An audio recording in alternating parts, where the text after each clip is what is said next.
Capital Regional District Arts Development Program, BC Arts Council, the Canada Council for the Arts, Pink Sheep Media, Hemp and Company, Bobby Rose's Bakery, Fernwood Coffee, and The Joint Pizzeria, and our new sponsor, Infuse Tea. Has anybody tried any of the tea? Yahoo! Infuse Tea is a new local sponsor and a new tea provider in our town, so please check them out. I think somebody's here from Infuse Tea, is that right? No? Anyway, thank you. So our next film is on November 7th. We're screening the film Play Again, which is what are the consequences of a childhood removed from nature. It's a fascinating film about how nature education actually helps us, as if we don't know. It helps not only children learn, but all of us live better lives.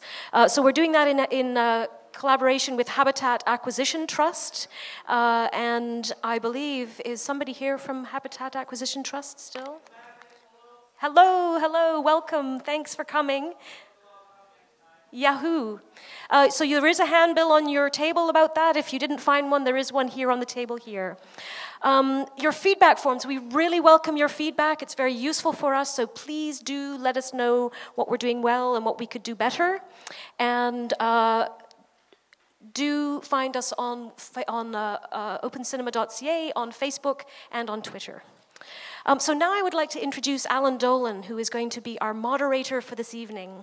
Alan is a communications specialist and a facilitator, and he was formerly trained as an environmental biologist. He was involved with the CRD Roundtable, which primarily focused on cosmetic pesticides, and he is a coordinator of his food co-op and an active member of Transition Victoria's Economy Group. He and his wife grow their own kale, spinach, and greens. Please put your hands together and welcome our moderator for this evening, Alan Dolan. Okay. Thank you so much, Alan. Okay, I should ask all of our speakers to come up here as well now, too. You know what I'm going to do while you do that? I forgot door prizes. Oh, we okay. have a couple That's of door important. prizes. It really is. Caitlin, could I get the door prize numbers? Sorry, we do have a couple of books to give away as door prizes. I'm sorry to kind of forget this, but we can't not. So does everybody have their ticket handy?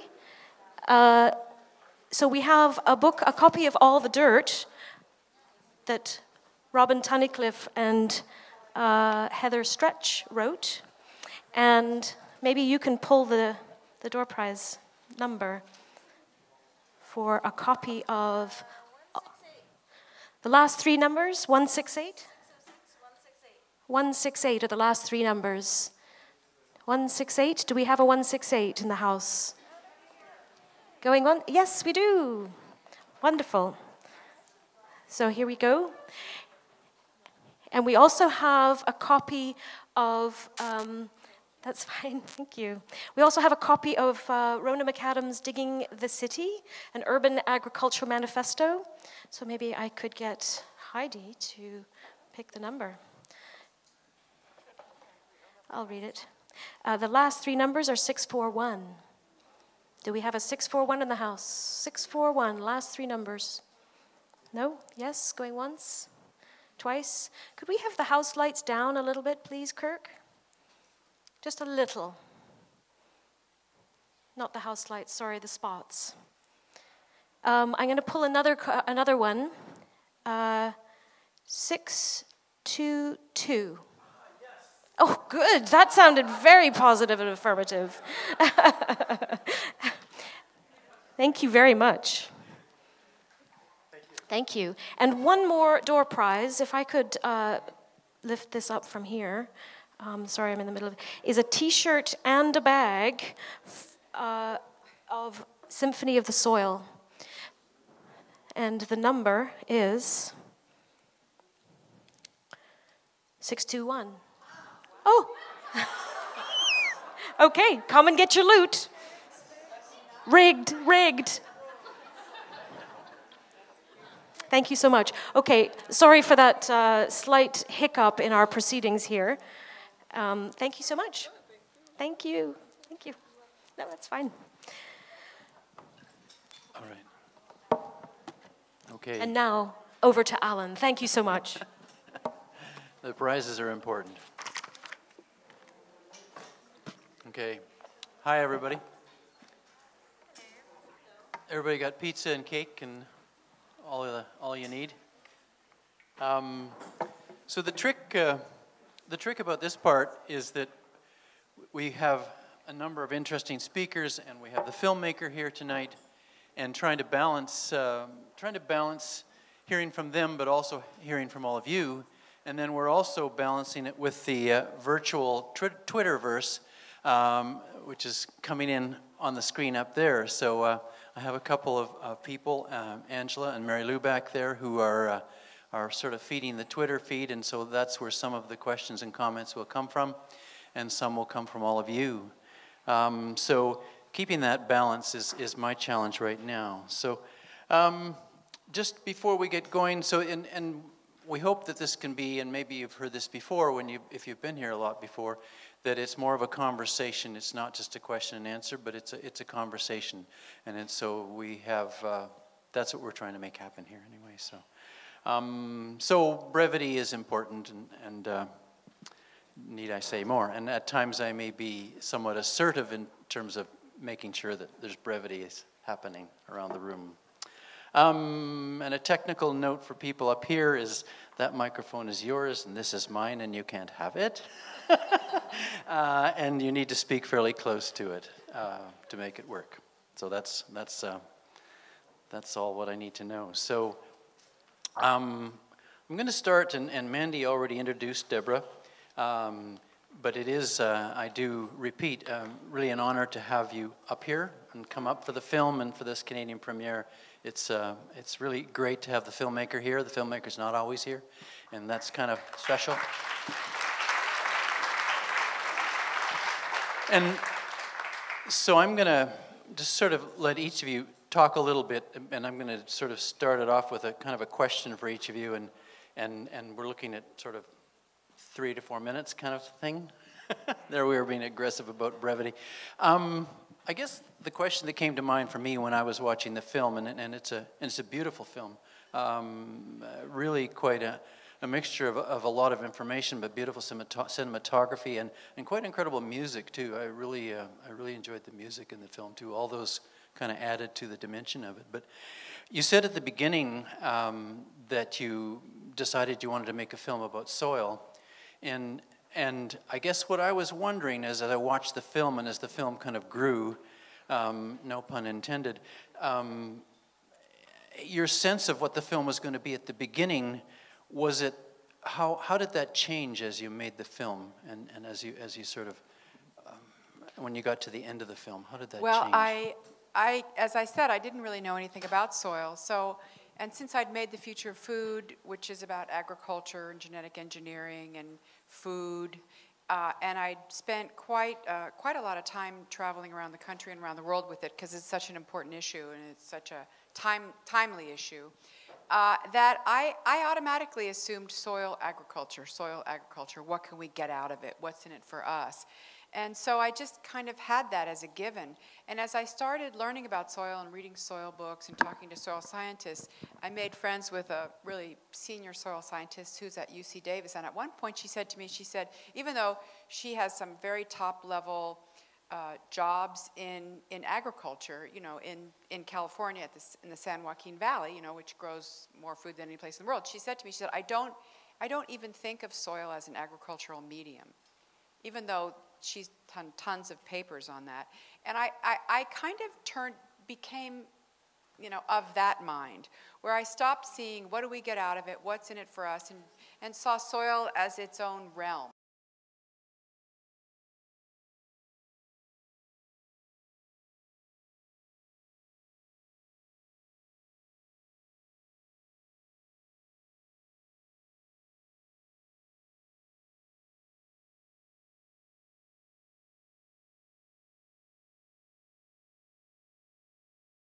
Because a lot of what we farm, in the States, the majority of, like 40% of the corn that we grow goes to ethanol. It feeds cars. So there's a lot that we do that we don't need to do that churns up the soil and uses it and just, we're just working it and taking and taking.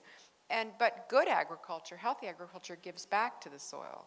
So, I began to see agriculture in perspective, because healthy agriculture is, as Patrick Holden said, you mimic nature, and nature gives back, and industrial agriculture tends not to give back. And organic and sustainable agriculture does give back. In fact, we had this conversation on the way over about, how do you get the fertility back in the soil if you've taken the crops out? So I, at some point I didn't want to even have anything about agriculture in the film. It's like, no agriculture. But then I realized it had to be about that, because we are concerned about what can we get out of it. But you almost have to get away from that attitude in order to create a healthy relationship with soil and appreciate it, that it's mysterious. And, soil science is cutting edge now because of electron microscopes and satellites. We know more about soil than we ever have. So there's ancient knowledge and cutting edge science. And if we treated the soil right, we could solve a lot of the problems we have on this planet, as well as feed ourselves better than we feed ourselves now. We have more food per person on the planet now than we've ever had, and a lot of it isn't healthy food. There are more obese people on this planet than there are starving people. So there's something is out of balance, and I think what we need to do is get back in the balance of soil. And that's kind of what I came around to philosophically, is how do we get our relationship with soil back in balance so we're partners with it. We have a healthy relationship with it. In healthy relationships, just like a healthy community, you give back, you don't just take. And that's sort of what I came to philosophically. Yeah. Okay, thank you. So I'm just going to move around here, and Robin Tunnicliffe, sitting next to me, has been farming certified organic vegetables near Victoria for the past 14 years. I've bought some of those from you at Moss Street Market.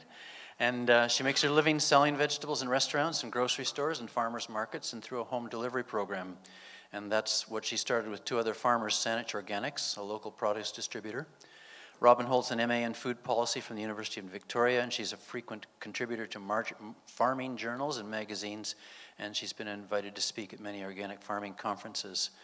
So she recently co-authored a book, which we've already given away as a door prize, and I think there's copies over there, which is called All the Dirt, Reflections on Organic Farming, and it's about her experiences with Saanich Organics. And maybe I'll just give you a couple of minutes, and maybe I would ask you sort of how this film kind of resonated with you in terms of all the things that you've been up to in agriculture. Where did this film sort of resonate with you? I think as I was watching the film, I just got engrossed. I was telling Deborah, I could feel my mouth just opening as I was, taken with a fact, and then there was beauty, and then the music, and I think I felt it on a emotional level, where, and when the man at the end said, we have 2 alternative futures. We're really at a crossroads. And I felt like when you saw the scenes of the farmers just reaching in there and grabbing their soil and talking about it, and the pride that they felt, and the passion and the sense of rightness. And then the scenes at the markets where everybody seemed happy and joyful, and health and vitality, all these kind of things that you just feel in your heart, that resonate as right.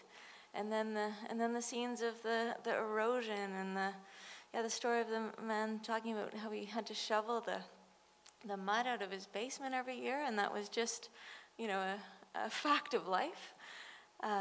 So all that kind of the scenes of depletion, and I just sadness, and it just harkens to a paradigm ending or done with, and so I just see so much potential, and it really all starts in the soil. There's nothing like a healthy soil, and then talking to the farmers how they could just remediate it so easily, just with a little bit of knowledge, and adding 8 inches of topsoil in, what was it, 3 years?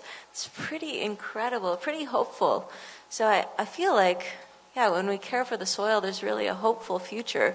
And if we don't, it's a bleak reality that's facing us. And so I guess I just want to invite everybody here, and obviously we're all on board here, but just to create this vibrant, joyful future of health and vitality and fun and connections and all the great communities that are in the soil. They're with us as well, and I just think that we can just do a shift quite easily. Thanks, Robin.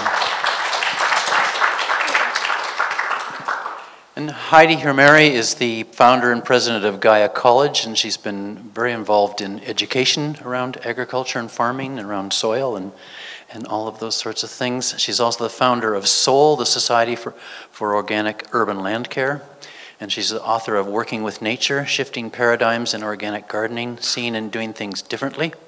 And she's currently enchanted with her grandchildren's enthusiasm for harvesting vegetables and before dinner, and even the fact that they actually managed to eat the kale that they pick. So Heidi, maybe I'll ask you the same question. What's your kind of response to this film in terms of the kinds of things that you've been doing?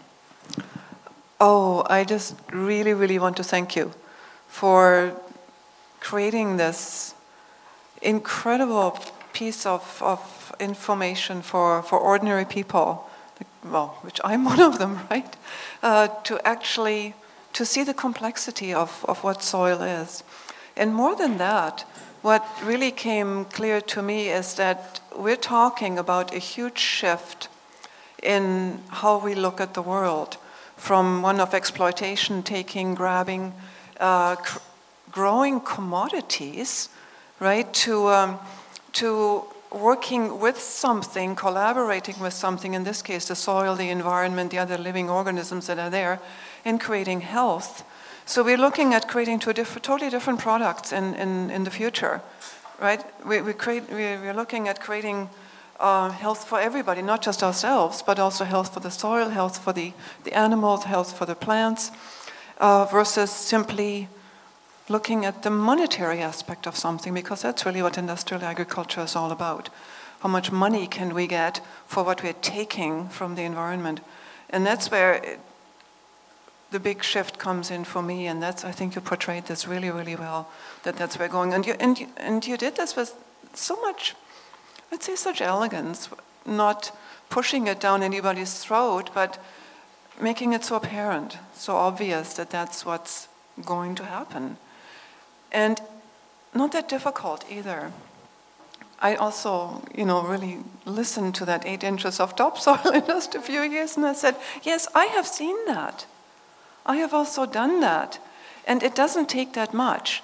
Maybe originally, when soils form naturally, it takes hundreds of years to form 2 centimeters of something, but that's when there was no organic matter. Now we have surplus organic matter everywhere. I mean, look at the food we just throw out.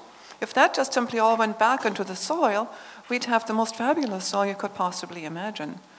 So I'm just filled with hope, and actually filled with joy at the task that lies ahead, because there's nothing but joy that will come out of it. Great. Thanks, Heidi. So I can open it up to the room now if there's comments or questions. I will entertain those. Yes.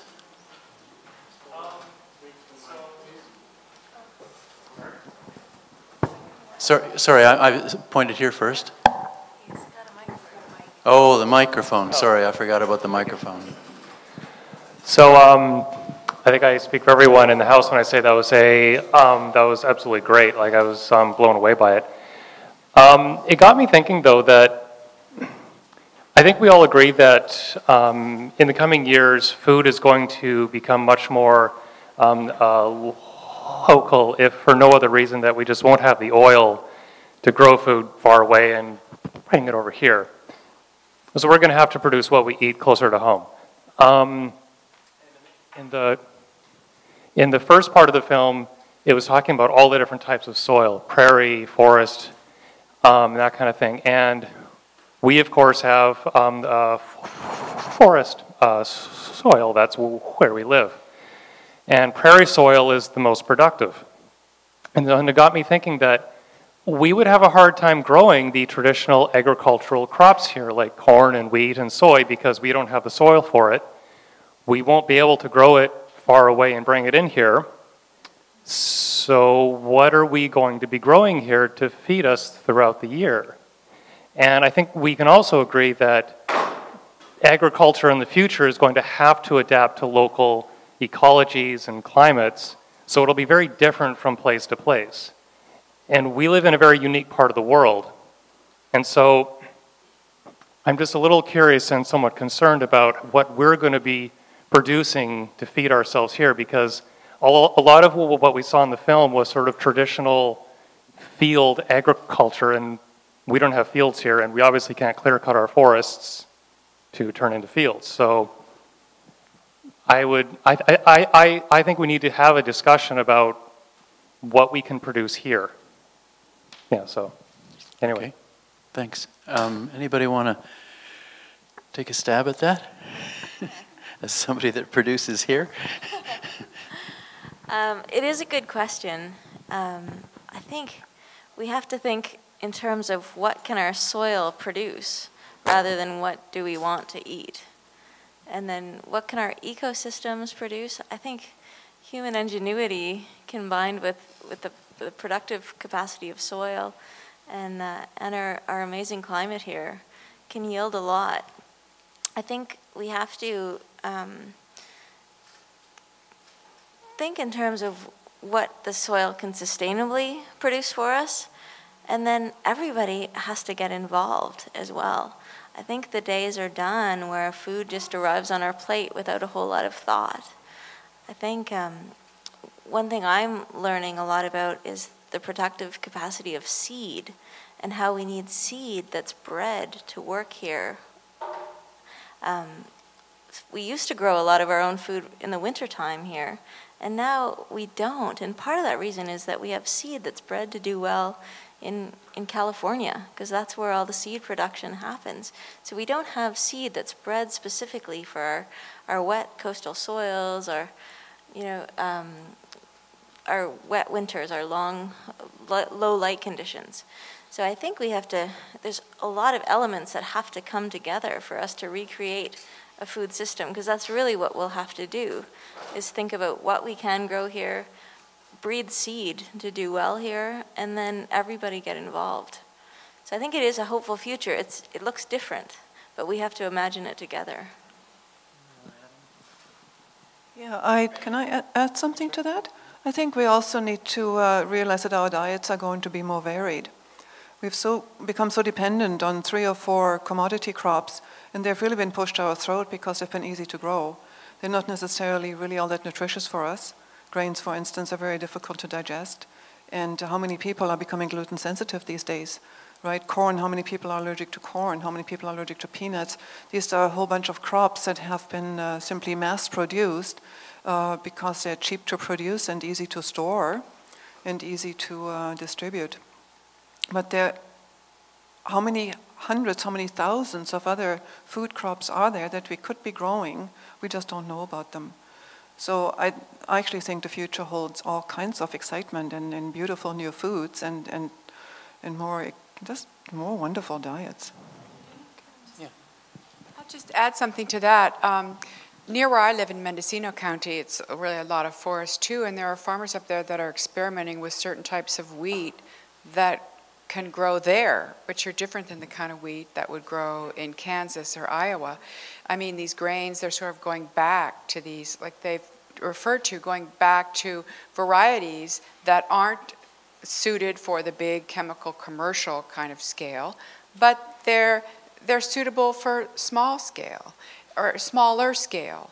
And I also think, this whole transition movement, which is really exciting, which we talked a little bit about in the film, and one of our sonatas is about that, and I know you're involved in that. I think there's ways to do it where, places, they grow what they grow, and it's possible with the limited, with the limited oil that's going to be available in the future, to just have trains and have I think that'd be like a sister city, that grows wheat, that grows that sort of thing, and then trade, you know what I mean? Having a really simple trade agreement, not a commodity that's out on the open market, but, you are our sisters, Saskatchewan, you are our sister city there. Let's trade, what we have. And I think it's going to be exciting, and food will become more precious. rather than what it is now, which is in the United States, half the food is wasted. You know, very small percentage of corn do actually humans eat. You know, they feed cows. I mean, I don't eat meat. I know a lot of people do, so I put it in the film because I know it's a good way to create protein and all that stuff. So, but less, you know, and that's what we have to do is value it, eat less of it, and also, you know, eliminate the waste in every aspect of our food, the food itself, and then, you know, the transportation systems that get to it. And I actually think it's very exciting. I was out on an island off Seattle with some friends, and they grow everything that we were eating there was grown on island, you know, everything, and that was great. So I think it's an exciting challenge, you know, and good for the people who are actually doing it. Great. Any other comments or questions? Yes. The microphone is coming. The conch. Got you next, Carolyn.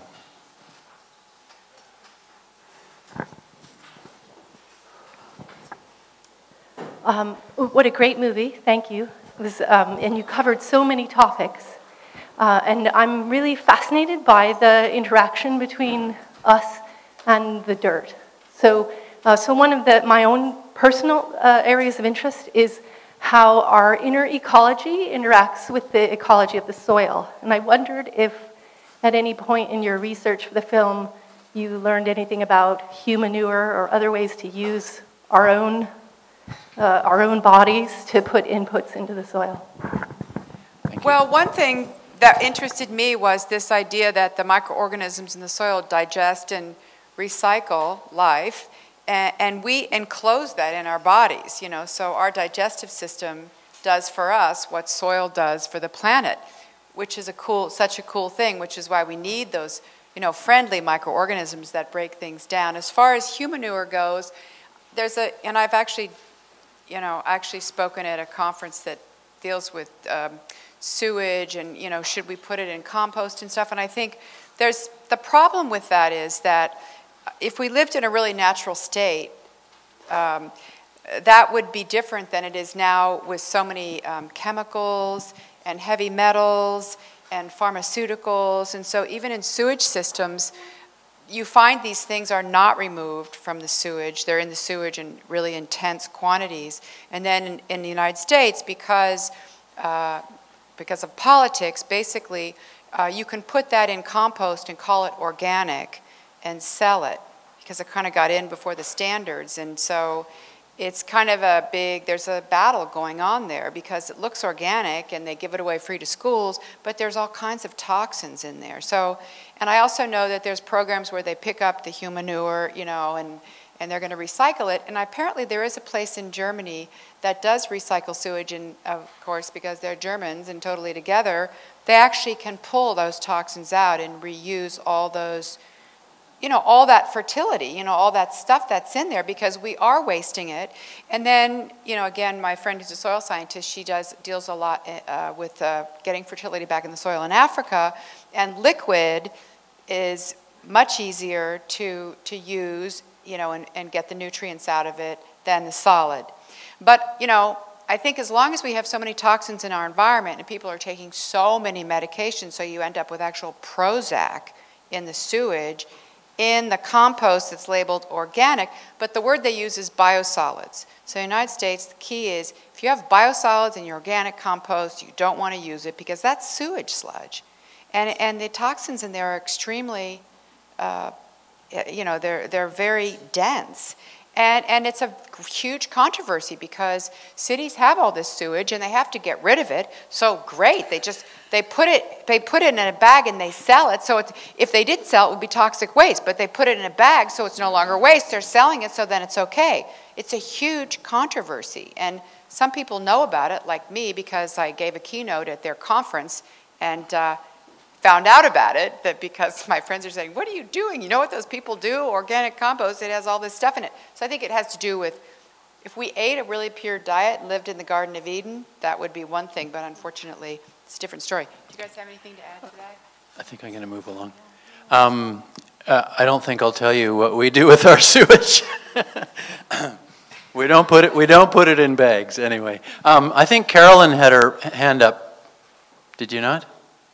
Jumping in for a second, I'm Jessie. I'm here with Deborah tonight. And I wanted to give you a resource. David Montgomery, who was one of the key scientists that we used in the film, who talked about the erosion of civilizations. That's one of his books.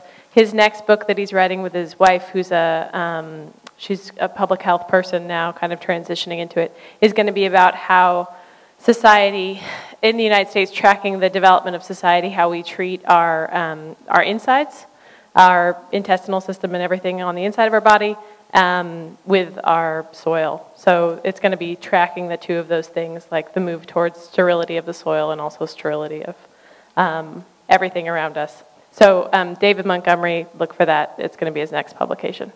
Okay, great, thanks. Yeah. No, this is great. Everything always comes back to the same pivotal point. And now that we're just talking about microbes, and when you get to the soil scientists have recently discovered that it is, as the film showed, thanks for doing that fantastic awareness there, that it is the microbes in the soil that enable the plants to access the nutrient that's locked into the soil. And then the cycle continues, because then we harvest the food grown in the soil and consume it, and then we digest it. And the entire digestive process is again dependent on the gut flora, which again means it's all about the microbes. And we are living in such a time of disconnect to the things that, well, they're invisible, so we don't really think about them. But also, just like we call soil dirt, instead of earth or soil something life-sustaining, it has a kind of a negative connotation to it. I always find that kind of strange. We have become alienated from bacteria, and the fact is we forget that we actually live in a sea of bacteria. And when you start, I just wrote a cookbook, and when you start getting into the fermentation aspect of food preservation, which is what our ancestors did, it's very simple, but again, it draws on the microorganisms in the air, on your skin, on the chair, on the table. Actually, we live in an ocean of yeast, bacteria, and fungal molds all the time. And it's no good trying to pretend that, antibacterial seems to be the kind of the mantra of the day, which is ridiculous, because you are quite right in saying that at the end of the day, it doesn't matter what you eat, because if your digestive flora have been compromised by antibiotics, you cannot absorb the nutrient in the food you eat, no matter the quality of the food or anything. The first thing we need to do is get our gut flora back in balance so that the healthy bacteria dominate. And I think it's all about relationship here. I'd just like to say to that gentleman over there who's concerned about, are we able to grow the food we need to nourish us here where we live? And the answer is definitively yes. Because why? Because less than 100 years ago, we actually grew 85% of the food we consumed on this very island.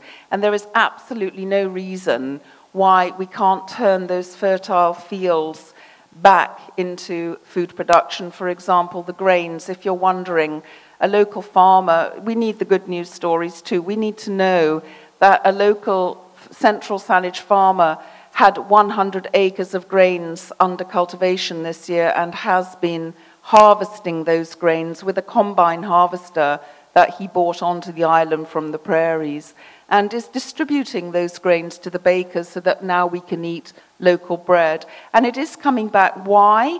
Because you, every person in this room, demands it.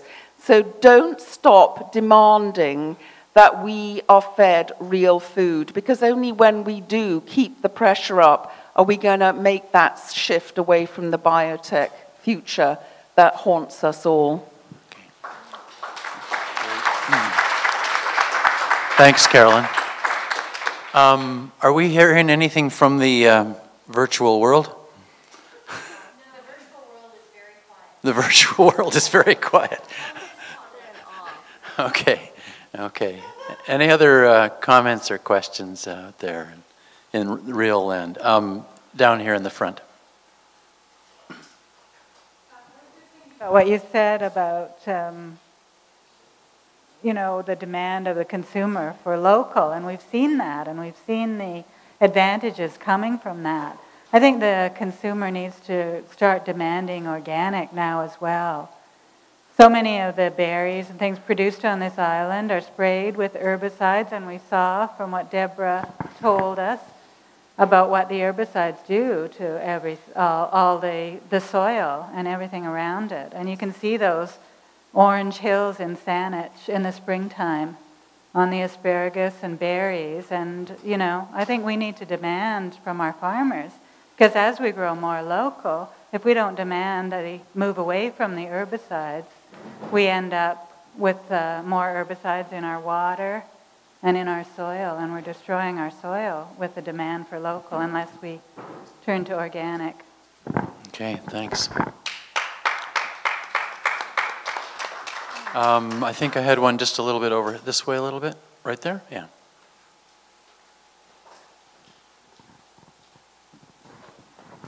Hi, I'm just kind of curious. There was one part of the film there where they were doing the potatoes and they were growing the mustard and the clover. I was just kind of curious to why they chose those ones. I'm guessing it was because when they get broken down, they're higher in nitrogen. I'm not sure if that's the reason those particular plants were grown with the potatoes, or. Ooh, the archives are turning here. I do remember going to a cover crop workshop where they talked about mustards having some kind of. Oh, you know? Yeah, there's. Yeah, because I was there. All right. Yeah, and Bob Kennard is kind of a wild. He grows a lot of acreage, and he's kind of a wild farmer, and he's a natural farmer. I mean, he calls himself a gardener, my garden, but he's a really top-level farmer in Northern California and provides a lot of restaurants and trains people, and you can see he kind of believes in the natural way of farming, and the more the better. You know, he has a lot philosophical theory about it. We'll let the young expert talk. So he is wild. He's a wild character. He was the one that was up against his compost tea brewer, and we cut out a lot of the compost tea part, but he's throwing in milk and eggs and butter and all kinds of crazy things, making this incredible concoction. But he does it for two major reasons. For beneficial organisms, because you can only, if you're growing in a monoculture, you can only host so many things in the soil. And so the soil needs many different types of crops to be grown in it to host different types of microorganisms. So that was one major reason, he said. And the second is biomass that goes back into the soil after everything is harvested. And so those are the two, and beneficial insects, of course, above for pollination. So those are the horticultural reasons that he does what he does, but he's also a maniac. and he's been very successful. He's been doing that for like 40 years. You know, he's one of those original back to the land hippies. And so he likes these, he calls them weeds. You know, he weeds in quotes, he doesn't think they're weeds. Somebody else would come and say, my God, what a weedy garden. But his stuff is so flavorful. I mean, he sells to the top restaurants, Chez Panisse, because there's so much richness in his soil. There's so much variety because of all the crops that he turns back in, that the food is delicious, you know, and he's such a good farmer that's not threatening him, because they're not bad weeds, they're good weeds that actually feed the soil and feed the plants and actually make them more vital. So it's interesting, but it's not like a casual thing. For all I know, those weeds come up year after year. I don't know that he sows them in there, but he's been doing it for a long time, so he has the kind of soil that he wants, and he's worked with it, and he's worked with that soil there for, I think, 20 years and remediated it from what it used to be was a chicken farm, you know, commercial chicken farm, and the decades go by, and so the soil has such great microorganisms and also the great taste of the food that's in there that he actually gets top price for all his stuff. He's in demand.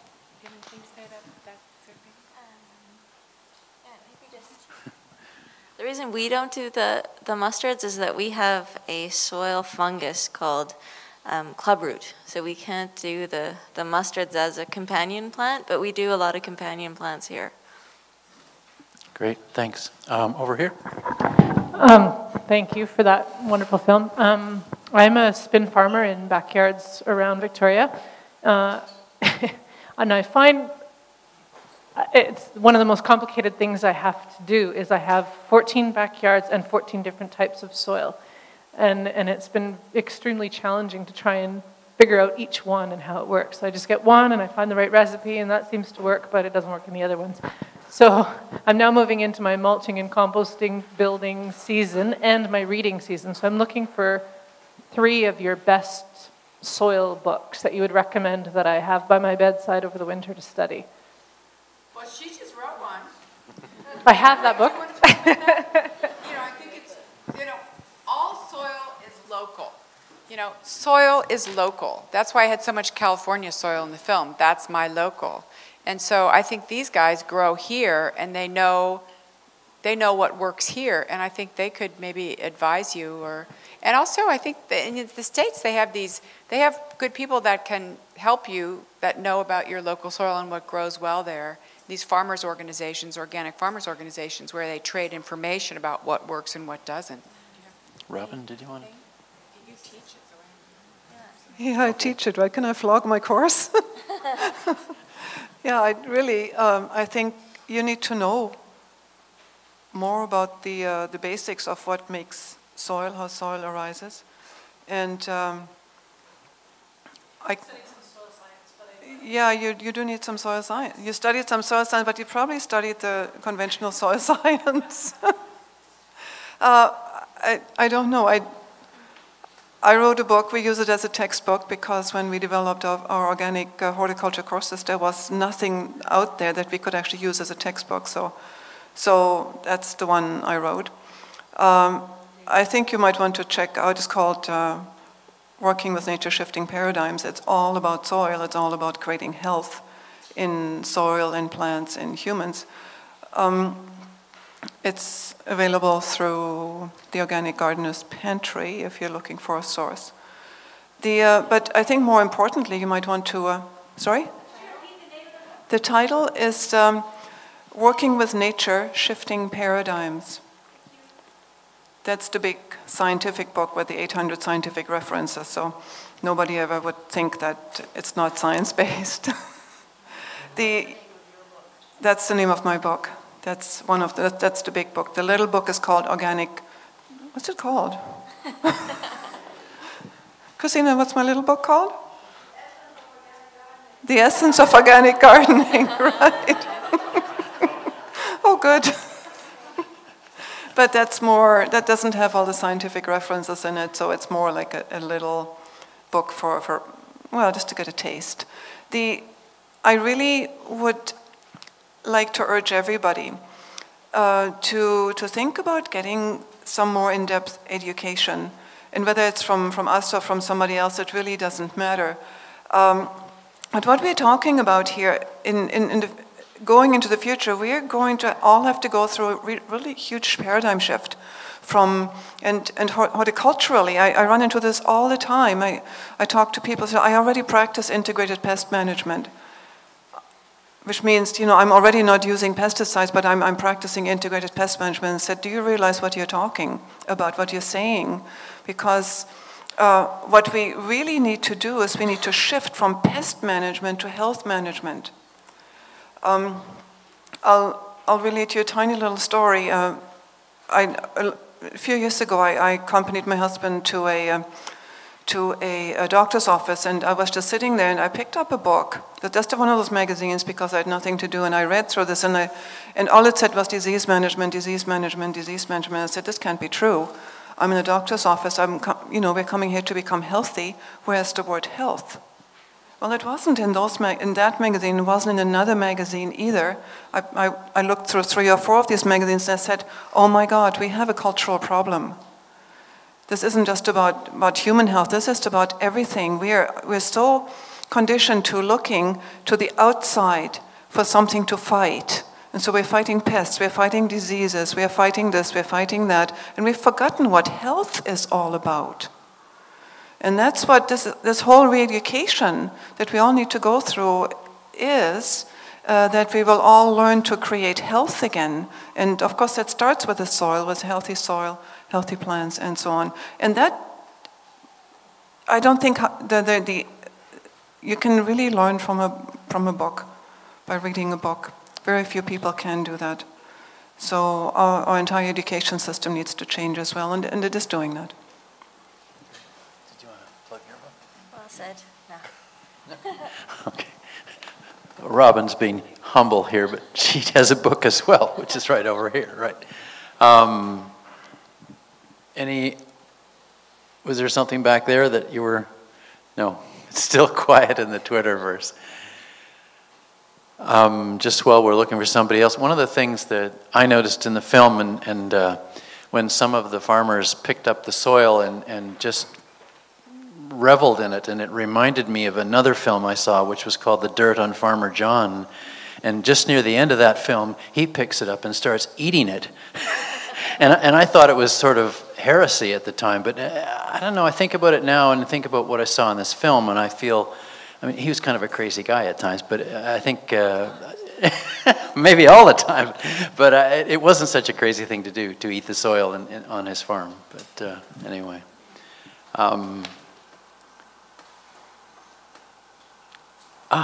Over on the edge. Sorry, have we got there it comes. Sorry.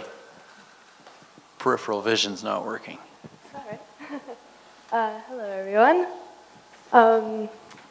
As a young, budding farmer, I just wanted to say I actually work for Saanich Organics at one of the farms. And one of the issues, or one of the things that we're always struggling with on the farm is balancing between growing for the slugs, growing for the flea beetles, growing for us, growing, it's, somebody at the farmer's market one day asked me, what do you guys do for your cabbage or for carrot fly? And I'm like, nothing. We just let it grow, we harvest what we can. And about the soil, it's always a struggle between growing a cover crop or growing a cash crop, and balancing between one or the other, and letting the soil rest in between. And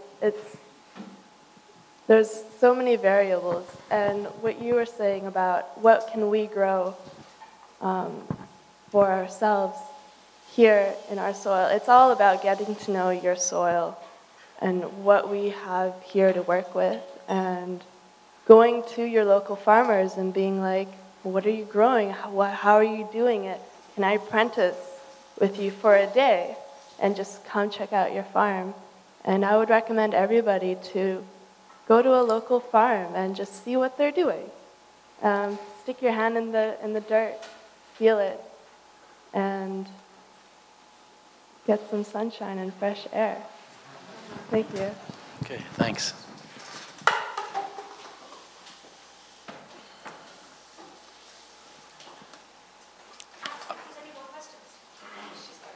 Yeah, I see a question right there. If I could just share something, am I coming through?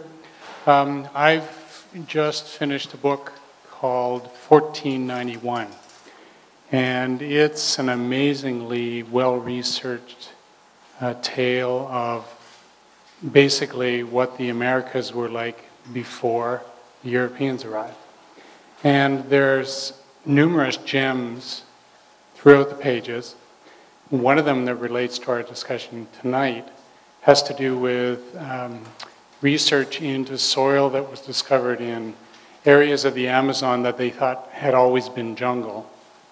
And they're finding out, and they have found out and reported in this book, that they were cultivated for thousands and thousands of years.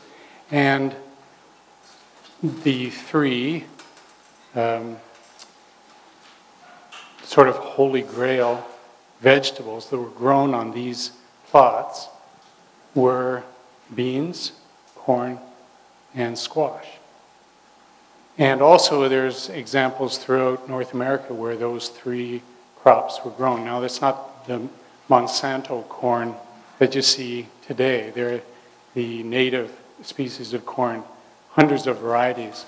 But the point the researchers made was, why can't we maintain soil without bringing in extra things over thousands and thousands of years? When there's an example very clearly that these people survived and had massive populations supported healthily by these three crops. It's a great book if you haven't read it. Gems of all kinds about what the Americas were like before Europeans. Just fantastic. Okay, yeah, down in the front here. Okay, just after this one, we better take it. No, we'll go for you first. Oh, hi, my name is, just speaking, my name is Anne Marie, and I just took the Organic Master Gardening course through Heidi's Gaia College, and I just wanted to say I highly recommend it to everyone. It totally changed the way I thought about gardening. Introduced me to the living soil, and I go on and on about it to all my friends. I'm really excited by it. And I want to thank you for that beautiful film, because it went on and described the living soil. So I just wanted to just express my appreciation at actually meeting you and seeing your film. And thank you very much. And also, I'm also thrilled to see you, Heidi. And this course, it was a shifting of paradigms.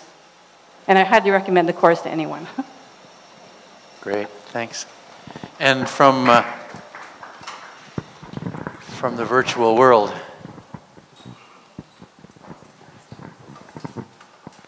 So the question from Tofino, Warren Rudd asks, I just heard about veganic growing practices. Any thoughts? I assume that's without animal product. And eggs. We'll let him know the response, but he's also watching online on the live stream, so I imagine that Warren is hearing it from direct from you. You know, I don't know what veganic is, but I'm sure we'll find out. I mean, it seems like you don't use manure in your compost. But it seems like someone knows. But you know, there's a huge variety in composting and how people treat their soil, and there's a lot of organic growers that don't use any animal manure at all, and they do just fine. They have to use cover crops, you know, they use legumes, they put that back in their soil, but it's veganic. I don't think that's a problem. I think it's going to be the next big thing. The vegans will all be asking, did this come out of veganic soil? I can't eat it if there's manure on it. It's going to get much worse for them. Did you have some comment there? I don't really know about it myself, but one of my customers at the market came up to me and they were actually from Denman Island, and they're using veganic methods. So this person might want to search this farmer on Denman Island. It's not a very big island. Yeah. And track them down, because they seem to be successful with it. Yeah, but it's very common. I mean, a lot of people do not. So you have to have, animal manure in the compost. Other people I do not want animal manure in the compost. So it's very, that's actually, I mean, if you're not like a really super experienced composter, the advice is do not use animal manure in your compost, because it, makes it more complicated. You guys might know more about that than I do, which is probably most people do, but anyway. Yeah. Robin?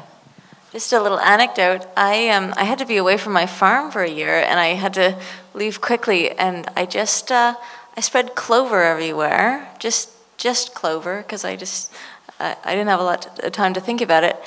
And then when I came back 6 months later, it was just in time for me to plant my winter crops. So I do lots of root crops for the winter: carrots, beets, turnips, rutabaga, those kind of things.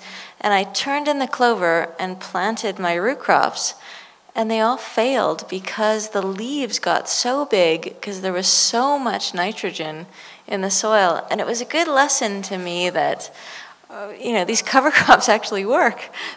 And, I'd always grown cover crops, but more just out of principles that I'd read in books. And I'd always done a mixed cover crop because that's what I'd heard was the best thing to do. But it was a really eye-opener for me to realize, wow, this not only really works, but you can get too much fertility out of clover. Yeah, great. Any yeah. Sorry?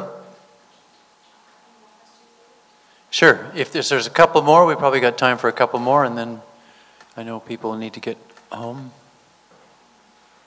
Yeah, in the front here.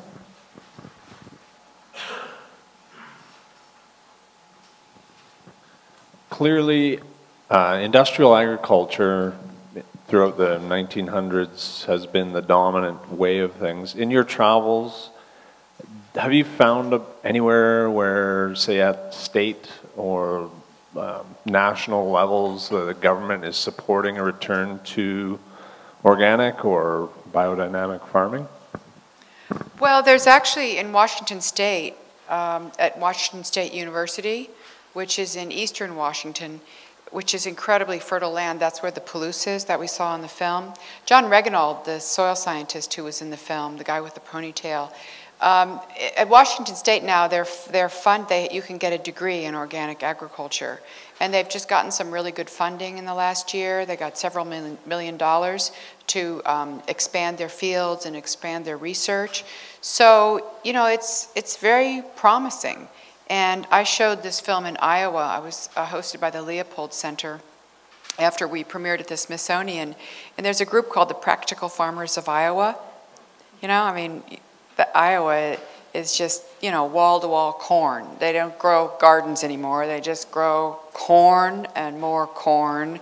But, there are these farmers that are trying to actually grow things other than corn, and they help each other out. Because one woman, she saw the film and she said, I don't know how I can do that. I don't know how I can afford to grow cover crops because I'd lose my this and that. And another guy stood up and he said, this is how you do it.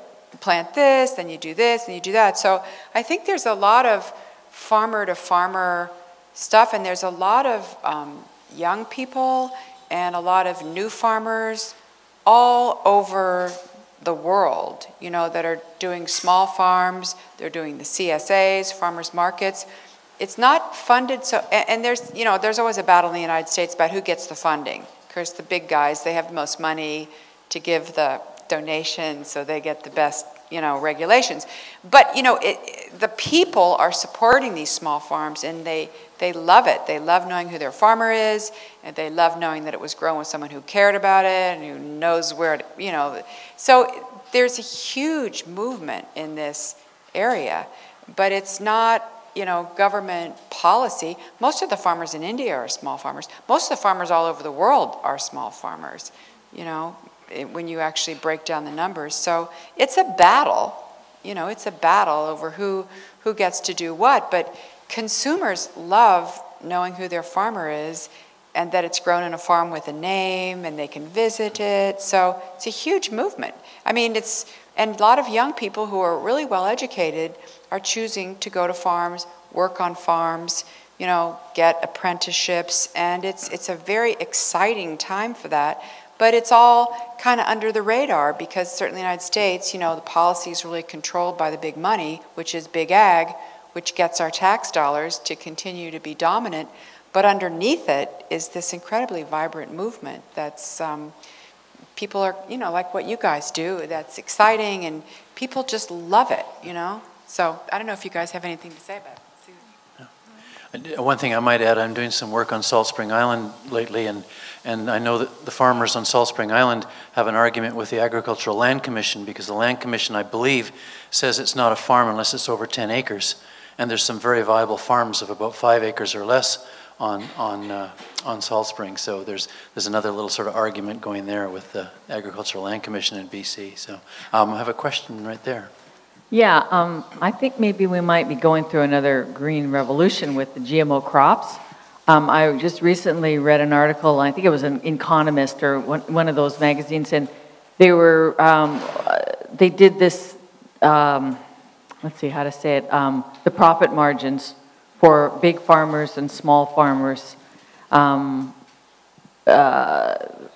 know, like they did this whole range, like say 20 or 30 different categories. I can't remember now, but what astounded me was the profit margins are anywhere from 100 to 300 to 400, 600%. I mean, I could be wrong. It might be not that high, but gigantic profit margins for these farmers. What, you mean the big farms? These are big farmers and small farmers, you know, like all across the board. So it looks like we're up against something much more difficult. I mean, you know, for farmers, you know, farmers are making, you know, barely making a living. So if they're looking at profit margins short, you know, we all know that means short term. But they're looking at profit margins anywhere from, say, 100 to 300, 400% increase. So, I mean, I don't know if anybody else has read any of that information, but I was stunned by it to see that. Well, if they're talking about the United States, those are the farmers that get the subsidies. Their tax, you know, they have our tax subsidies. They get billions of dollars in subsidies. So and organic farmers don't get special subsidies. So they have a head start. Is that what you're talking about? These are farmers worldwide.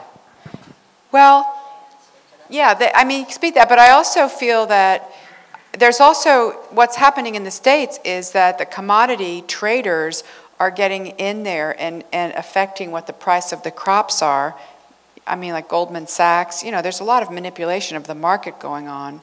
And there's a lot of regulations, like in the United States, you have to have 40%, you know, biofuels. They've mandated biofuels. And so there's a lot of, I mean, there's a lot of economic manipulation going on that has nothing to do with actually people buying food, you know, from a farmer. And there's a lot of money in it because they know that people have to buy food. But yeah, I think that's the real answer. Is it's economic manipulation. No genetic engineering has ever been done to increase yields. It's all been to enable more herbicides to be used, to enable less pesticides, but they put the pesticide right in the corn or potato. I think, you know, any kind of data that comes out that there is an increase in yield, what that is Monsanto and all the big corporations are keeping their best genetic strains, so they are doing some seed breeding, but that has nothing to do with the GMO traits. They're just your best genetic lines, so that's what farmers are using, and there is an increase in yield because they're better genetics, but they happen to use those to choose to genetically engineer, and then farmers will choose those strains because they're good strains. They don't necessarily want to choose the GM trait. It's just because that's their only option. And there's such a monopoly on the seed market that there's little choice. But I would question that science, and if you look at it, it's nothing to do with GMO. It's everything to do with optics and just nasty, nasty marketing. And a lot of times, you know, with the GMO thing, you know, once they go in there and they're going to grow commercially, then they pay attention to the soil. They bring in irrigation. They bring in fertilizers. They do all this stuff that make it look like, wow, it's exploding. If they did that same thing to organic and they had the same kind of funding and they used natural fertilizers and they used all the things that they do for the big growers because they've got tons of money, you would also see an increase in yield. You know, you'd see a huge... There's no increase in yield in exactly what she's saying. And these big companies, they will not, you know, a farmer in Iowa said he wanted this certain kind of soy that grew really well on his fields several years ago when GMO was, you know, and so he wanted a certain kind of soy that he'd grown, and when he didn't want GMO, when the seeds came, they were GMO. He called up Monsanto. He said, this isn't what I wanted. I wanted the non-GMO. It said, if you want that seed, it's going to be GMO. And they bragged that it's an increase in yield. It's not an increase in yield. It's exactly that. It's all about selling people this idea, we need GMO to feed the world, which is, most GMOs feed cars and feed animals. They don't feed people. And it's a huge racket, and it's really, you know, and they're failing, you know, they're failing. Roundup isn't working anymore. They have to get the weeds out with machetes. There's all kinds of problems. They use far more pesticides than they used to. There's a whole bunch of problems with that, but they have so much money and they have so much propaganda, and people who don't understand agriculture and don't really understand how things grow, they believe it. And they're believers, you know, and it's really about the corporatization of agriculture. People like Bill Gates that promote GMOs, he's a corporatist. He's a monopolist. That's what they are. That's why he likes it. He doesn't want, they don't want small farmers to be able to replant their seeds and be independent. They don't want that. That's not their realm. But anyway, it's a very controversial issue, and we're kind of on the other side of it. People hate Monsanto. Farmers hate Monsanto. They resent Monsanto. They want Monsanto out of their fields. They can't get them out of their fields because they control so much of the seed supply. It's a really dangerous situation, and the alternative to it is these small farms that feed people. And that's why I think we need to draw the line against GMOs so they don't bring out more and more crops, contaminate fields, sue the farmers, and really shove it down people's throats. It's a terrible thing, and it's anti-human, you know. So anyway.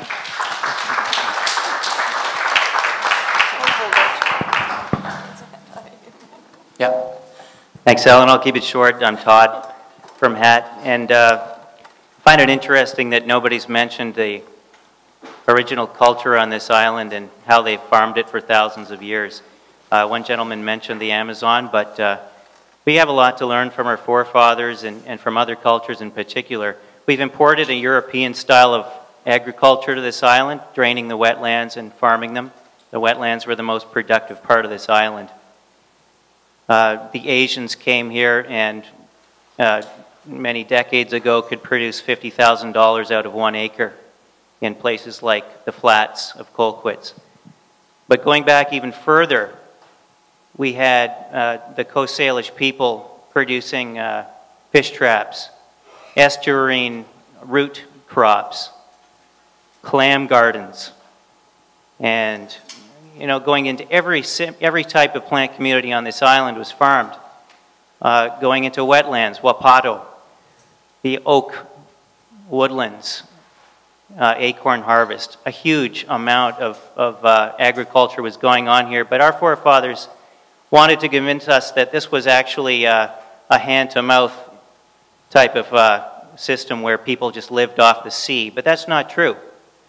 There's a great amount of agriculture here, and we have a lot to learn from the people that have lived here for thousands of years. So thank you very much for this evening, and I'm really inspired. Thank you.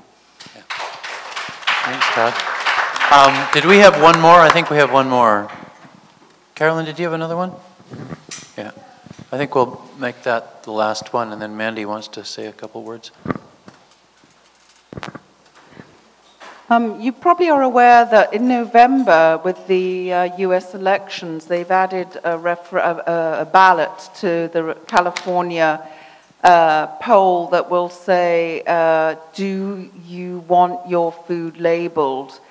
In California right now, it's called Bill C-37. I personally think that this has not been given enough media attention for the consequences that this vote has for all of us in North America. Right now, you might be aware that Monsanto plus 5 other major food-producing corporations who have actually gone just the same way that they bought out all the small seed producers and family businesses, small-scale, regional, and incorporated them and dropped a lot of the open-pollinated heritage seed lines from which you can save your own seed, which debilitates us from sustainable agriculture. But right now, they are pulling out their wallets to try to force people, to coerce people to market the message that, yes, we can only feed the world with biotech food, and that's basically what Deborah just said. But right now, the labeling's the issue because they know that if California votes to have their food labeled, that sets a precedent for the rest of North America, including Canada, and that then we will all have our food labeled, and then it will be easy for the consumer to make that choice at the point of purchase to say, no, I do not want genetically modified organisms in my food supply because it's not been tested. We are suspicious and we don't know what the long-term effects of these things are. This right now is the most incredible. You mentioned being at a crossroads. I think it was Robin said, or Haida, I'm not sure. We are at a crossroads right now. We have a choice to make. There's two different ways of growing food. One of them is to accept the message that it's biotech that will feed the world in the future, which represents destruction and degradation of soil. The other one is to label the food to get rid of the biotech, genetic manipulation of food plants, and go back to nurturing, respecting, and feeding the soil and organic methods of production. The two systems of food production do not coexist because they are exact opposites. They represent extremes. One is sustainable, one is not. And if we continue being forced this food down our throats, which you said, which we are right now because of lack of labeling, then we're going to have more years delay before we can, as a grassroots movement, because 90% of people do not want genetically modified food. We have got to do everything we can do to support the passing of that Bill C-37 right now. They're calling it a David and Goliath battle. It's the people against the corporations. And this is enormous. So I pray that the Californians do the right thing when they go to the polls, because it means so much for the rest of us. I just want to say, yeah, I'm from California, and I think it's going to pass. Most people want it. In fact, I'm going to brag a little bit.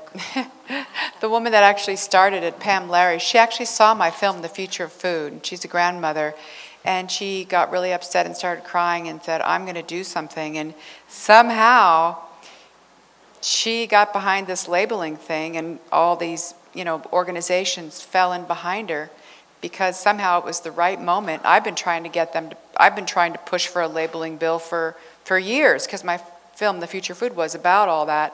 And some of the president of Whole Foods, they didn't want to jump on it because it does complicate things. But this grandmother who'd never really done anything thought about her grandchildren and just, she had to do something. So she's the face of it, but there's a lot of people behind her, and I think it's going to pass.